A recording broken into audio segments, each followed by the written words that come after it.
Là, on présentait donc la batterie. La batterie, elle est de... Regardez, elle est là. Ici, 100 ampères. Voilà, c'est ça, 100 ampères. 12 volts, voilà. GFM 100 ampères. Voilà le contrôleur. Le contrôleur. Ou encore appelé le régulateur. Comment ça se branche? Vous voyez le fil là qui a quitté au niveau du panneau. Bien, quand il vient là, on a dit le plus et le moins. Vous branchez le plus et le moins. Ah oui, il faut brancher. Maintenant, vous prenez un autre fil comme ça, celui-ci qui ira à la batterie. Donc, c'est également dit plus et moins. Vous branchez plus et moins là. C'est ça. Le contrôleur, ça vous donne la charge. Actuellement, ça vous dit que la charge est en train de passer. Voilà, c'est ça la charge. En train de charger. Nous allons prendre ça que nous allons amener. Nous allons maintenant travailler sur ça. Nous allons enlever le panneau comme ça. Nous allons amener pour travailler. Nous allons prendre la batterie pour la brancher. Voilà. Nous allons vous présenter comment nous avons fait le branchement ici. 12 volts. Ça là c'est comment on l'appelle, la résistance chauffante 12 volts. Le ventilo 12 volts. Voilà, nous avons laissé un petit espace en dessous pour que l'air puisse passer facilement. Donc nous avons baissé là. Ça c'est 50 watts. 50 watts. La consommation là c'est 5 watts. Simplement 12 volts. 12 volts ça ne consomme pas du tout. Voilà. Et nous avons branché, vous voyez comment nous avons fait. Supposons que vous mettez vos œufs ici et vous mettez les œufs, vous mettez l'eau un peu et tournez comme ça.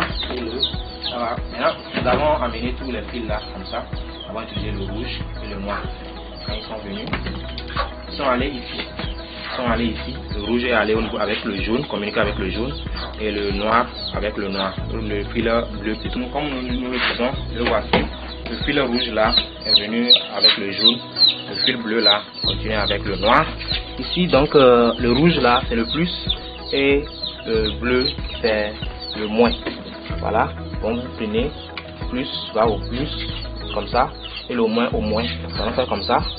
On va associer avec le contrôleur là. On va faire comme ça.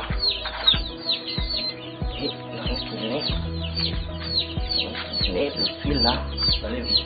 Nous allons tourner ça comme ça. Simplement, et c'est calé. Voilà, c'est calé. Ici, le bleu, faisons la même chose. Faisons comme ça. Simplement. Parce que comme c'est dit en cours de panneau solaire, on dit que tous les grands consommateurs se branchent là directement sur la batterie. Les petits consommateurs se branchent ici. Les petits consommateurs, c'est-à-dire que c'est les ampoules qui ne consomment pas trop, et vous mettez ici. Voilà. Donc le panneau, comme nous avons sorti, voilà, c'est ça. Nous allons constater. Voilà. Voici.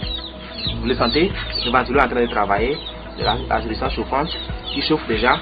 Vous voyez, la résistance chauffante. Le ventilo. Voilà. Nous allons régler donc ici.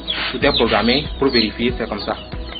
37,2 minimum et 37,7 maximum. Nous allons ramener ça à 2 mètres. Mais bon, nous allons simuler, vous allez voir ce qui va se passer. Nous allons simuler la température, comme la résistance chauffante qui est en train de chauffer déjà. Nous allons simuler.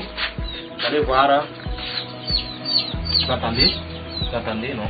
Vous entendez le ventilo qui travaille. La résistance chauffante est là-bas, qui chauffe. Maintenant, nous allons simuler. Venez prendre sur l'écran pour la température, vous allez voir. La température est en train d'augmenter.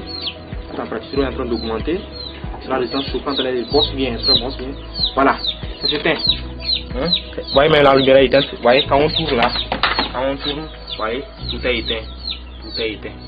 Voilà, ça ne bosse plus, ça ne chauffe plus. C'est éteint. Le ventilo est éteint. Voilà. Et donc, quand la température va descendre, vous allez voir, c'est en train de descendre, vous allez voir.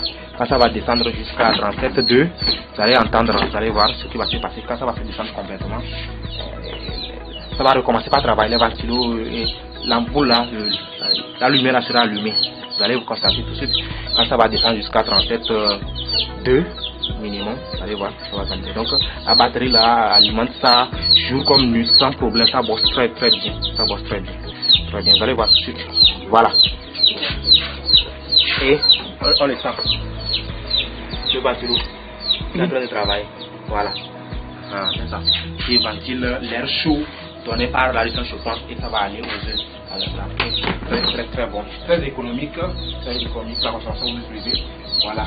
Voici donc le thermostat XH W3001. Et qui est utilisé. Nous allons ouvrir pour voir comment on l'appelle. Vous voyez, les œufs sont déjà placés. C'est 2 étages. On a mis seulement en haut parce qu'il y a partie 2. Et c'est comme nous vous avons présenté entre temps, c'est une couveuse automatique, semi-automatique que nous sommes en train de fabriquer. Ce n'est pas encore fini. Sinon, c'est une couveuse manuelle actuellement. C'est le traitement des œufs fait manuellement. Ou sinon, si nous prenons tout ça là, nous prenons cela, nous soudons ça, ce n'est pas comme ça. Si nous soudons donc les bois là, un peu, nous mettons un autre, ça devient semi-automatique. Quand nous poussons comme ça, on la met à l'instant et nous tire un peu et ça fait semi-automatique. Mais voici, comme vous le savez, on va regarder à l'intérieur comment ça se passe. C'est le 22, nous avons lancé, nous avons mis 22 ici. Regardez dedans, le ventilo, les 2 ampoules qui chauffent. Et là, quand les ampoules là chauffent ici, l'air chaud donné par les 2 ampoules là, l'air chaud là, et le ventilateur maintenant va ventiler l'air là pour les œufs, que ce soit ici ou en bas, tout ça marche bien. L'eau que vous constatez est en bas là-bas, l'eau est là-bas, et tout marche très bien. Voilà, c'est la couveuse la couveuse manuelle plutôt, qui est lancée, qui est en cours. Voyez, quand nous avons ouvert la température a chuté, mais elle va augmenter. Voyez, pour vérifier la température que nous avons réglée, 37,2 et la température maximale 37,5. Voilà.